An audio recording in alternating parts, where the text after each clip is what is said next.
اللهم إني أسألك علما نافعا.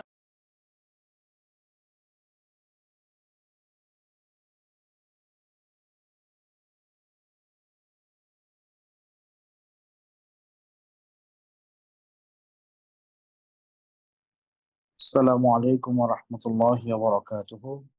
الحمد لله والصلاة والسلام على رسول الله وعلى آله وأصحابه ومن والاه أما بعد. মহান আল্লাহ সুবহানাহু ওয়া তাআলার শুকরিয়া আদায় করছি যে রব্বুল আলামিন প্রতি সপ্তাহে ন্যায় আজকে আমাদেরকে এই অনুষ্ঠানে উপস্থিত হওয়ার তৌফিক দিয়েছেন। আলহামদুলিল্লাহ।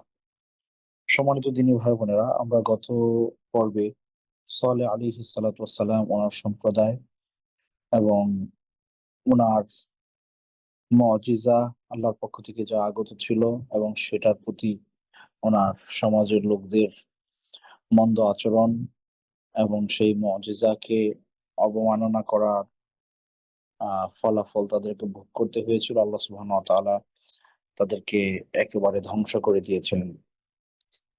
তো আজকে আমরা একটু আলোচনা করতে চাই যে লূত আলাইহিস সালাতু ওয়াস সালামের ব্যাপারে। লূত আলাইহিস সালাতু ওয়াস সালাম অবশ্য তিনি ইব্রাহিম আলাইহিস সালাতু ওয়াস সালামের সময়ের মানুষ। ওই সময় আল্লাহ সুবহানাহু ওয়া তাআলা ওনাকে আরেকটা অঞ্চলে দায়িত্ব দিয়ে পাঠান। অর্থাৎ ইব্রাহিম আলাইহিস সালাতু ওয়াস সালাম আহ, একটা অংশে আহ, বাইতুল বাইতুল বাইতুল মুকাদ্দাস যেখানে ওই অঞ্চলে বসবাস করতেন এবং ওখানেই তিনি ছিলেন। আর লূত আলাইহিস সালাতু ওয়াস সালাম উনি সম্ভবত কেনান অঞ্চলে চলে যান এবং সেখানে দাওয়াতের কার্যক্রম চালান। তো বনি ইসরাইলের আহ, ওই সময়কার যে অবস্থা ছিল যে আল্লাহ সুবহানাহু ওয়া তাআলা একটা সময় এট এ টাইম অনেকজন নবী রাসূল দুনিয়াতে পাঠিয়েছেন। অর্থাৎ আমাদের যেমন মোহাম্মদ রসুল্লাহ সাল্লাল্লাহু আলাইহি ওয়াসাল্লাম যখন তিনি দুনিয়াতে আসছেন তখন আর কোনো নবী বা রাসূল দুনিয়ার কোথাও ছিলেন না। এবং আল্লাহ রাসূল সাল্লাল্লাহু আলাইহি সাল্লামকে বলা হয় যে রহমাতুল লিল আলামিন, গোটা মানব জাতি থেকে শুরু করে যত আলাম আছে, আল্লাহর যত জগৎ আছে, জগৎ সমূহের রহমত হিসেবে আল্লাহ সুবহানাহু ওয়া তাআলা ওনাকে পাঠিয়েছেন। এই জন্য আল্লাহ রসুল সাল্লাল্লাহু সাল্লামের কাছে আমরা জানি জিনদের আহ দলেরাও, অর্থাৎ জিন, তারাও আল্লাহ রসুল সাল্লাল্লাহু সাল্লামের হাতে ইসলাম গ্রহণ করেছে, কোরআন শুনেছে। আমরা সূরা জিনে পড়েছি যে আহ ইন্না সামি'না কুরআনান আজাবা ইয়াহদি ইলা রুশদি ফাআমান্না বিহ, যে জিনদের একটা দল রাসূল সাল্লাল্লাহু আলাইহি ওয়াসাল্লামের কোরআন শুনে অভিভূত হয়েছেন এবং বলেছিলেন যে ইন্না সামি'না কুরআনান আজাবা, আমরা তো এক অদ্ভুত কোরআন শুনেছি। আমান্না বিহ, সেটার উপরে আমরা ঈমানও এনেছি। এবং তারা তাদের জাতিগোষ্ঠীর কাছে ফিরে গিয়ে সে কোরআনের দাওয়াত তারা তাদেরকে দিয়েছেন এবং মোহাম্মদ রাসূলুল্লাহ সাল্লাল্লাহু আলাইহি সাল্লামকে নবী হিসেবে গ্রহণ করেছেন। এবং রসুল করিম সাল্লাল্লাহু আলাইহি সাল্লাম যখন দুনিয়াতে আসছেন তখন দুনিয়ার কোথাও কোনো অংশে আর কোনো নবী বা রাসূল ছিলেন না। কিন্তু বনি ইসরাইলদেরকে আল্লাহ সুবহানাহু ওয়া তাআলা তাদের সময়কার যে পরিস্থিতি এমন হয়েছে যে এট এ টাইম অনেকজন নবী আল্লাহ সুবহানাহু ওয়া তাআলা দুনিয়াতে পাঠিয়েছেন। তো লূত আলাইহিস সালাতু ওয়াসসালাম তিনি ছিলেন, ইতিহাস বলে যে ইব্রাহিম আলাইহিস সালাতু ওয়াসসালামের উম কি বলে যে ভাইয়ের ছেলে। লূত আলাইহিস সালাতু ওয়াসসালাম তিনি ইব্রাহিম আলাইহিস সালাতু ওয়াসসালামের ভাইয়ের ছেলে ছিলেন, লূত আলাইহিস সালাম। বলা হয়ে থাকে যে লূত ইবনু হারুন ইবনু তারেহ, যে লূত আলাইহিস সালাতু ওয়াসসালামের বাবা, তার নাম ছিল হারুন এবং ওনার বাবার নাম ছিল তারেহ। তারেহ হচ্ছে আজার যাকে বলা হয়, অর্থাৎ ইব্রাহিম আলাইহিস সালাতু ওয়াসসালামের যিনি বাবা। তো ওই দিক থেকে তিনি ছিলেন ইব্রাহিম আলাইহিস সালাতু ওয়াসসালামের ভাইয়ের ছেলে, অর্থাৎ ভাতিজা। এবং যখন আমরা সেই ঘটনাটা জানি যে ইব্রাহিম আলাইহিস সালাতু ওয়াসসালামকে আল্লাহ সুবহানাহু ওয়া তাআলা বিবাহের দীর্ঘ সময় পর উনি নিঃসন্তান ছিলেন, সন্তান ছিল না। ৮০ বছর যখন ওনার বয়স অতিক্রম হয়ে গেছে বা তার চেয়ে বেশি, ওই সময়টাতে ওনার প্রথম স্ত্রীর পরামর্শক্রমে তিনি আবারও বিয়ে করেন। তো তার প্রথম স্ত্রীর নাম ছিল সারা, আর তিনি দ্বিতীয় যে বিয়ে করেন সেই স্ত্রীর নাম ছিল হাজার, যাকে আমরা বিবি হাজেরা বলে চিনি। জানি যে ওনাকে বলা হয় বিবি হাজারা, বাট ওনার বিশুদ্ধ নাম আরবিতে সেটা হচ্ছে হাজার। হাজার। আপনারা যারা মক্কা আল মুকাররমায় গিয়েছেন, ক্লক টাওয়ারে যে কয়টা 5 স্টার হোটেল আছে এর মধ্যে একটা হোটেলের নাম হচ্ছে মোভেনপিক হাজার টাওয়ার। মোভেনপিক হাজার টাওয়ার। তো ওই যে নামটা হাজার, সেটা হয়তো পরবর্তীতে কেউ রেখেছে, তার নামে হয়েছে, হতে পারে। তো এই নামটা আরবিতে অনেকেই আরব দেশে এখনো অনেকে রাখে, হাজার এই নামটা আছে। আমাদের দেশে হাজার নামটা হয়ে গেছে হাজেরা। যাই হোক, তো উনাকে বিয়ে করার পরে আল্লাহ সুবহানাহু ওয়া তাআলার কি ইচ্ছা, আল্লাহ সুবহানাহু ওয়া তাআলা ইব্রাহিম আলাইহিস সালামকে যে পুত্র সন্তান দান করলেন সেটা ছিল ওনার দ্বিতীয় পরিবারে। দ্বিতীয় পরিবারে দ্বিতীয় পরিবারে বলতে অর্থাৎ হাজার হাজার আলাইহিস সালাম ওনার ঘরে আল্লাহ সুবহানাহু ওয়া তাআলা পুত্র সন্তান দান করলেন। এরপরে আপনারা জানেন সে ঘটনা, জিবরাইল আলাইহিস সালাম দোয়াতেও বলেছেন, আলহামদুলিল্লাহিল্লাযী ওয়াহাবা লি আলাল কিবারি ইসমাঈল। আলহামদুলিল্লাহিল্লাযী ওয়াহাবা লি আলাল কিবারি ইসমাঈল ওয়া ইসহাক ইন্না রাব্বী লাসামিউদ দুআ। তিনি বলেছেন যে সে আল্লাহ সুবহানাহু ওয়া তাআলার শুকরিয়া, যিনি আমাকে বার্ধক্যে উপনীত হওয়ার পরেও আল্লাহ আমাকে ইসমাঈলকে দান করেছেন এবং ইসহাককে দান করেছেন। তো ইসমাঈল আলাইহিস সালামকে যখন আল্লাহ দান করলেন, তখন আল্লাহর আদেশ ক্রমে ওনারা ওই ফিলিস্তিন অঞ্চল ছেড়ে হাজার আলাইহিস সালাম এবং ইসমাঈল আলাইহিস সালাম ওনাদেরকে রেখে গেলেন কোথায়? ওনাদেরকে রেখে গেলেন মক্কা আল মুকাররমায়, বাইতুল্লাহর পাশে। এখানে আল্লাহ সুবহানাহু ওয়া তাআলার ইচ্ছা ছিল যে এই ইসমাঈল আলাইহিস সালামের জেনারেশন থেকে পরবর্তীতে মুহাম্মদ রাসূলুল্লাহ সাল্লাল্লাহু আলাইহি ওয়াসাল্লাম দুনিয়াতে আসবেন। আচ্ছা, আর বিবি সারার কাছে উনি ওনাদেরকে রেখে চলে গেলেন, ফিরে গেলেন।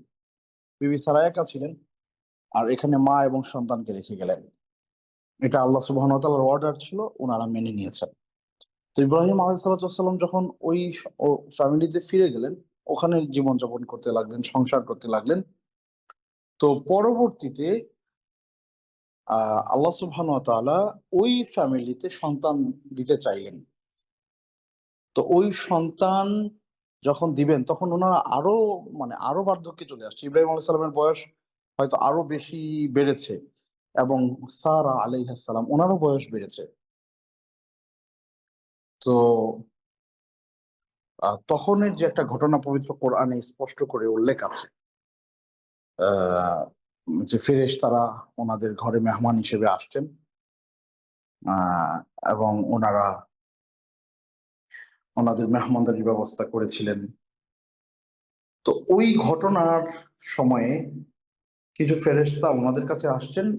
তো আরেকটা কোরআনের আরেক জায়গায় মানে ওনাদের কাছে মেহমান হিসেবে যে ফেরেশতারা আসছেন তারাই ওই ফেরেশতা ছিলেন যারা লূত আলাইহিস সালামের কি বলে ওই সম্প্রদায় যারা নানান অপকর্মে লিপ্ত ছিল, সেগুলো নিয়ে আমরা কথা বলবো, তাদেরকে ধ্বংস করেছিলেন।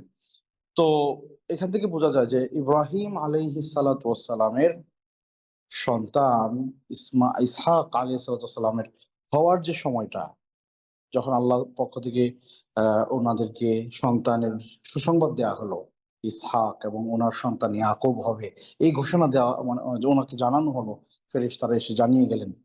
উম তো এর পরের ঘটনা হচ্ছে যে আপনার কি বলে লূত আলাইহিস সালামের সম্প্রদায়ের মানুষদেরকে আল্লাহ সুবহানাহু ওয়া তাআলা ধ্বংস করেছিলেন। তো এখান থেকে বোঝা যায় যে আহ লূত আলাইহিস সালাম ইব্রাহিম আলাইহিস সালামের চাচাতো ভাই, সরি, ভাইয়ের ছেলে, ভাতিজা। যে বয়স ছিল তখন তিনি নবী হয়ে গেছেন। আর ওই সময় ইব্রাহিম আলাইহিসসালাম উনি মাত্র মানে সন্তান লাভ করেছেন একজন ইসমাইল, আর আর ইসহাক আলাইহিসসালাম হবেন, এরকম সুসংবাদ আল্লাহর পক্ষ থেকে পেয়েছেন। ইন দ্যাট টাইম লূত আলাইহিসসালাম তিনি প্রাপ্তবয়স্ক বড় মানুষ, নবুয়তের দায়িত্ব লাভ করেছেন এবং দ্বীনের দাওয়াতের কাজ তিনি শুরু করেছিলেন।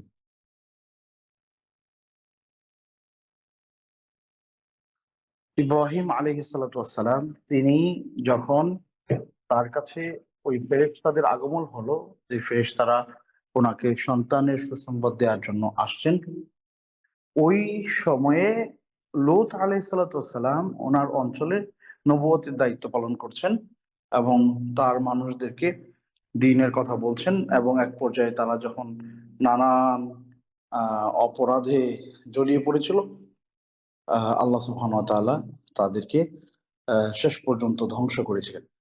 তো যাই হোক, লূত আলাইহিসসালামের সম্প্রদায়ের মানুষেরা, লূত আলাইহিসসালামের সম্প্রদায়ের মানুষদের অন্যান্য যত রকমের অপকর্ম ছিল, আল্লাহদ্রোহিতা, আল্লাহকে না মানা, আল্লাহ সুবহানাহু ওয়া তাআলার একত্বকে ঘোষণা না করা, মুশরিক হওয়া, মুশরিক থাকা, শিরকে লিপ্ত থাকা, এই সকল অপরাধের পাশাপাশি তাদের মধ্যে এক মারাত্মক মানে অপরাধ ছিল। তা হচ্ছে আহ যে গুনাহকে আল্লাহ সুবহানাহু ওয়া তাআলা পবিত্র কোরআনে খুব শক্তভাবে মন্দ করে ঘোষণা করেছেন, তা হচ্ছে সমকামিতা। এই সমকামিতার মতো মন্দ কর্ম সর্বপ্রথম দুনিয়ার ইতিহাসে, মানব জাতির ইতিহাসে যাদের মধ্যে পাওয়া গিয়েছিল তারা হলেন লূত আলাইহিসসালামের সেই সম্প্রদায়।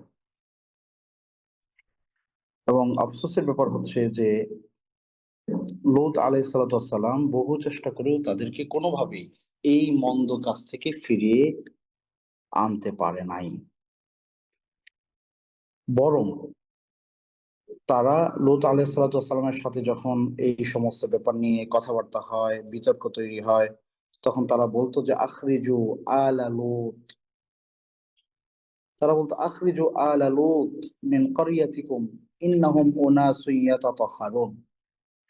যে যখন লূত আলাইহিসসালাম তাদেরকে বলতেন যে তোমরা এমন ফাহিশার মধ্যে জড়িয়ে পড়তেছো বা জড়িয়ে যাচ্ছ, যে ফাহিশা, যে মন্দ কাজ দুনিয়ার ইতিহাসে কেউ করে নাই, পশু পাখি যারা তারাও করে না, আর মানুষে তোমরা এত বড় অপরাধে জড়িয়ে পড়তেছো, তখন তারা, ওই মানুষগুলো যারা এই নিকৃষ্ট লোক ছিল, তারা বলতো যে আখরিজু আলা লূত মিন ক্বরিয়াতিকুম, যে লূত আলাইহিসসালাম এবং ওনার পরিবারকে কি করো, এই এলাকা থেকে বের করে দাও। কেন? ইন্নাহুম উনাসুন ইয়াতাতাহহারুন, এরা তো এমন লোক যারা নিজেদেরকে কি করে, মানে নিজেদেরকে পুত পবিত্র ভাবে আর আমাদেরকে গুনাহগার ভাবে। তো এই কথাটার মানে কি জানেন? এই কথাটার মানে হচ্ছে, দেখবেন মানুষ যখন মন্দ কাজ করতে করতে, অন্যায় অপরাধ করতে করতে অন্যায়ের ভেতরে একেবারে নিমজ্জিত হয়ে যায়, তখন যখন কোনো মানুষ তাদেরকে তাদেরকে ভালো কিছু করতে বলে, মন্দ ছেড়ে দিতে বলে, তখন ওই ভালো মানুষদেরকে তারা কোনোভাবে দেখতে পারে না।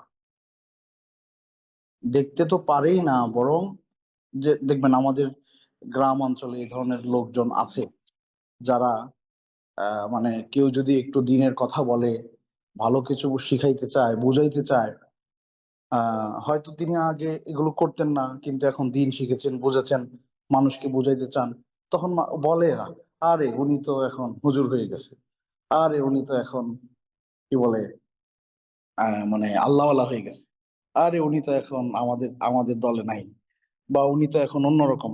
এই যে একটা মানে ঠাট্টা বিদ্রুপের ছলে কিন্তু এই কথাটা বলা হয় এবং এটার মধ্যে একটা ঘৃণা বিদ্বেষ থাকে, অথচ তারা অনুভব করে না এটা কিন্তু খুবই মারাত্মক জঘন্য কথা।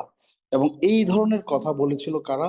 এই লূত আলাইহিসসালামের ওই সমকামী যে সকল মানুষেরা ছিল, আল্লাহদ্রোহী সমকামী লোকজন, তাদের একটা বক্তব্য এরকম ছিল লোত আলাইহিস সালাতু ওয়াস সালামের বিরুদ্ধে, যে আখরিজু আলা লোত মিন কারিয়াতিকুম, যে লোত আলাইহিস সালাতু ওয়াস সালাম এবং তার পরিবার, তাদেরকে কি করো, আমাদের এই এলাকা থেকে বের করে দাও।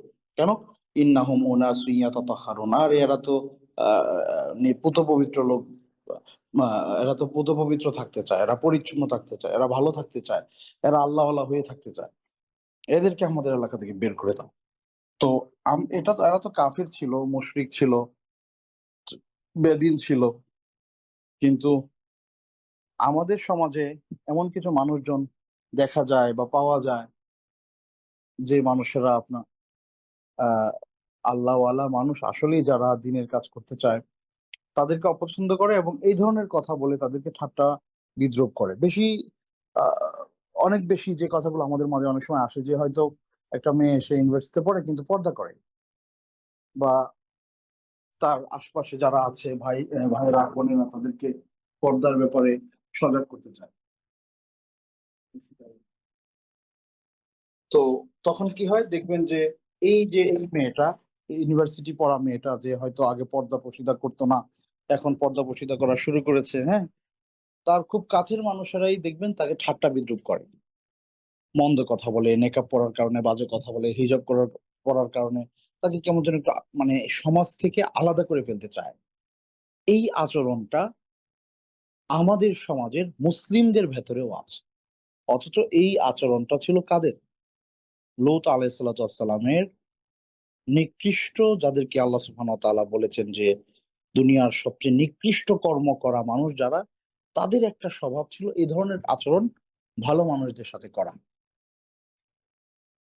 আহ আল্লাহ সুবহানাহু ওয়া তাআলা আমাদের মুসলিমদেরকে এই ব্যাপারগুলো বোঝার তৌফিক দান করুন। এই ধরনের আচরণ কোনো মুসলিম কখনো করতে পারে না।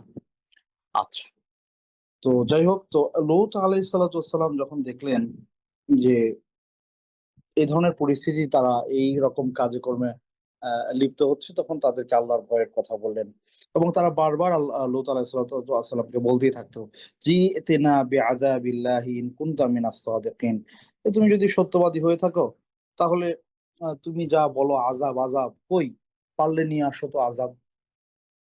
অথচ এইটা যে মন্দ কর্ম, কোনোভাবেই তারা সেটা অনুভব করতে চাইতো না। কেন চাইতো না? কারণ আহ কোনো একজন মানুষ যখন বিকৃত রুচির দিকে ধাবিত হয়, বিকৃত রুচির দিকে ধাবিত হয়, বিকৃত রুচির দিকে ধাবিত হওয়ার এই কাজটাকে আল্লাহ সুবহানাহু ওয়া তাআলা পবিত্র কোরআনুল কারিমে কি বলেছে জানেন? বলা হয়েছে যে লাআমরুকা ইন্নাহুম লাফি সাকরাতিহিম ইয়ামাহুন, যে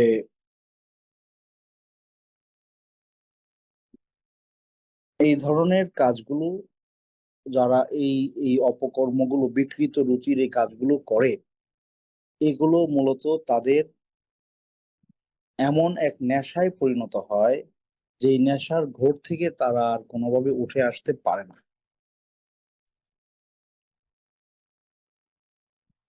নেশার ঘোর। এই জন্যে আল্লাহ সুবহানাহু ওয়া তাআলা তার রাসূলের মাধ্যমে আমাদেরকে যেটা জানিয়েছেন, যে কুল্লু মাউলুদিন ইউলাদু আলাল ফিতরা, প্রত্যেক আদম সন্তান সে আসলে ফিতরাতের উপরে জন্মগ্রহণ করে। অর্থাৎ যে জিনিসটা সত্য সেটা সে গ্রহণ করবে, যে জিনিসটা মিথ্যা এবং বাজে, নোংরা, সেটা সে গ্রহণ করবে না। এই জন্য ছোট বাচ্চারা দেখবেন মিথ্যা বলে না। একদম ছোট বাচ্চারা যারা মাত্র কথা শিখেছে, দেখবেন সরলতা তার মধ্যে পাওয়া যায়, সত্যবাদিতা পাওয়া যায়, মিথ্যার কোনো কিছু তার মধ্যে থাকে না। কিন্তু আস্তে আস্তে আস্তে আস্তে পরিবেশ, সমাজ, মানুষ তাকে ওইভাবে নষ্ট করে দেয়।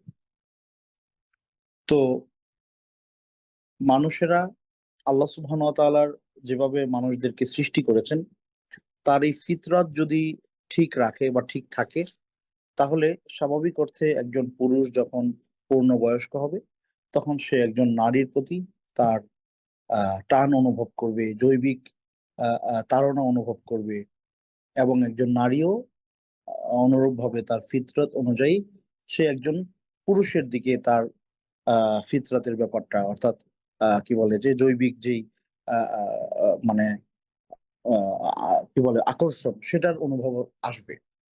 কিন্তু কোনো কারণে যদি কোনো নারী বা পুরুষ বুঝ হওয়ার পরে, বালেগ হওয়ার পরে কোনো না কোনো ভাবে সে যদি মানে মন্দ কোনো কিছুর দিকে প্ররোচিত হয়,